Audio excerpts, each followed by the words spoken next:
প্রিয় দর্শক, প্রীতি এবং শুভেচ্ছা নিন। আজ 2024-এর শেষ দিনে কথা বলতে এসেছি। আগাম হ্যাপি নিউ ইয়ার। এই মুহূর্তে আপনাদের সামনে কথা বলতে এসেছি। সচিবালয়ে নিরাপত্তার দায়িত্বে থাকা সেনা প্রত্যাহার করা হয়েছে। এবার কি তবে সারা দেশ থেকে প্রত্যাহার হচ্ছে? এই প্রসঙ্গটি নিয়ে আপনারা ইতিমধ্যেই সংবাদ মাধ্যমের কল্যাণে জেনে গেছেন যে বাংলাদেশ সেনাবাহিনীর একটি দল সচিবালয়, কেপিআই স্থাপনা এবং অন্যতম একদম শ্রেষ্ঠ সবচেয়ে গুরুত্বপূর্ণ স্থাপনাগুলোর মধ্যে বাংলাদেশ সচিবালয় একটি। সেই সচিবালয়ের নিরাপত্তার দায়িত্বে ছিল সেনাবাহিনী, কিন্তু খবরে প্রকাশ সেখান থেকে সেনাবাহিনীকে প্রত্যাহার করা হয়েছে। খবর বলছে বাংলাদেশ সচিবালয়ে নিরাপত্তার দায়িত্বে থাকা সেনাবাহিনীর সদস্যদের প্রত্যাহার করা হয়েছে। তারা সচিবালয়ের ভেতরে এখন নিয়মিত ডিউটি করবেন না, তবে কয়েক দফায় টহল কার্যক্রম চলমান থাকবে। সোমবার 30 ডিসেম্বর সচিবালয়ের দায়িত্বশীল সূত্র এ তথ্য নিশ্চিত করেছে।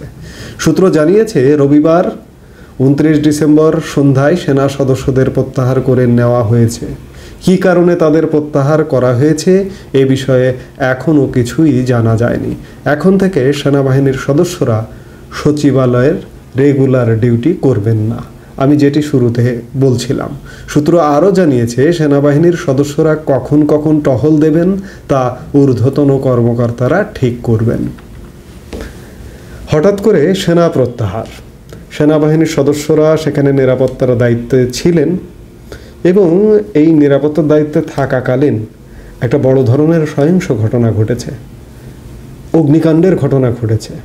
7 নম্বর ভবনের কয়েকটি ফ্লোর পুড়ে গেছে এবং বেশ কয়েকটি মন্ত্রণালয়ের গুরুত্বপূর্ণ নথিপত্র, ফাইলপত্র পুড়ে গেছে। এই পুড়ে যাবার কয়েকদিনের মধ্যে সেনা প্রত্যাহার করা হলো সেখান থেকে।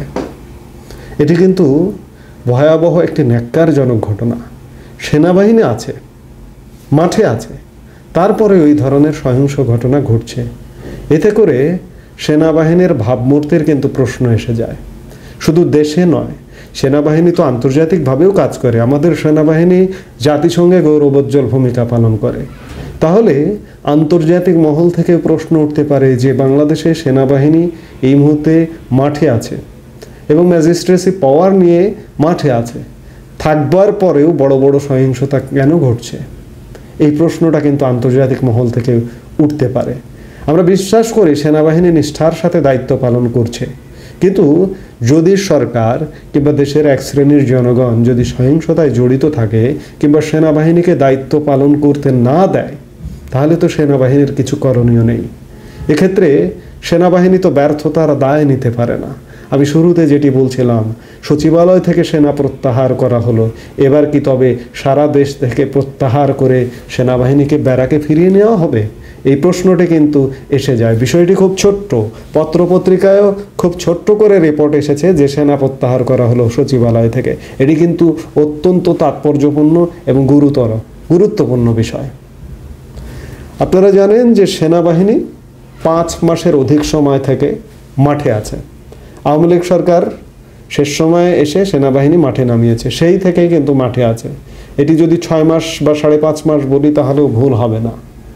আর বর্তমান সরকার এসে কিছুদিন পরেই ম্যাজিস্ট্রেসি পাওয়ার দিয়ে সেনাবাহিনীকে মাঠে নামিয়েছে। গত 17 সেপ্টেম্বর প্রথম 60 দিনের একটি ম্যাজিস্ট্রেসি পাওয়ার দিয়ে সেনাবাহিনীকে মাঠে নামিয়েছিল।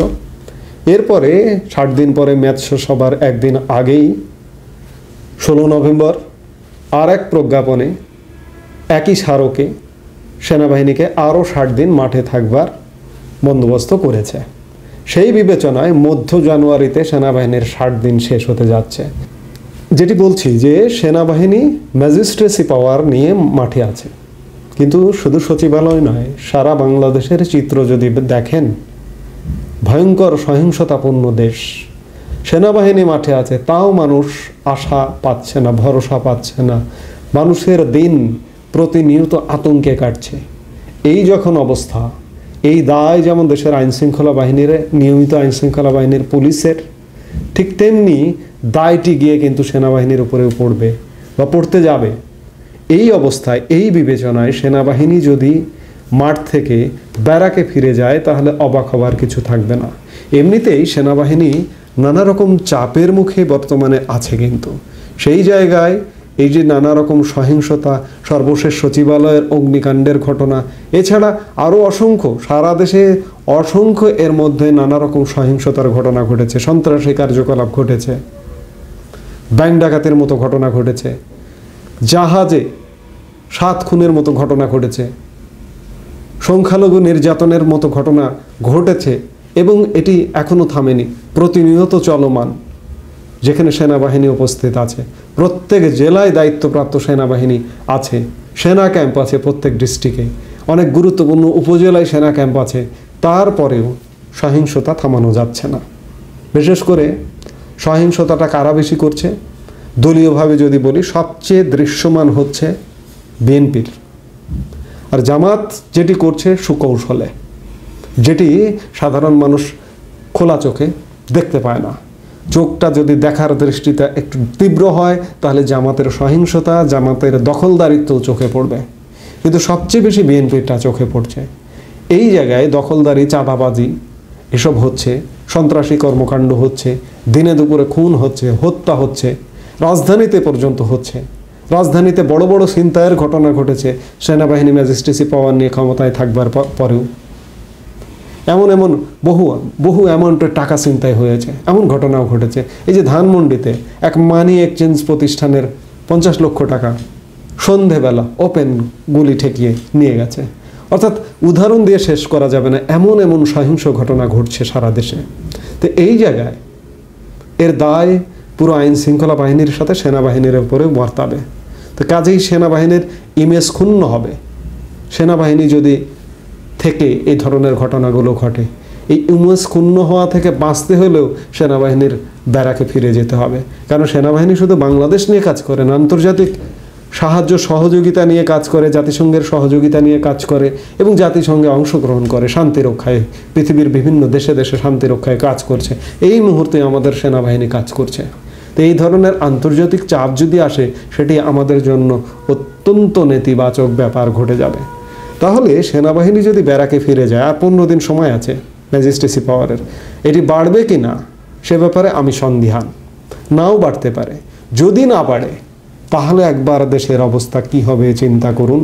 সেনাবাহিনী আছে বলে তাও কিছুটা ভরসা আছে যে সেনাবাহিনী আছে, সন্ত্রাসী কার্যক্রম কম হচ্ছে কিন্তু কম হচ্ছে। যদি উঠে যায় তাহলে কি হবে আপনি কি মনে করছেন?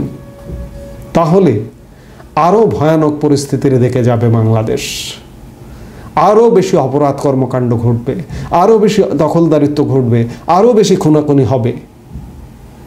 আমি শঙ্কিত যে সামনের দিনগুলোতে, আর 15 দিন পর যদি সেনাবাহিনী ব্যারাকে ফিরে যায়, বাংলাদেশ নিয়ে আমি সত্যিই শঙ্কিত। এই ব্যারাকে ফিরে যাবে বা যেতে পারে, এটি হতেই পারে।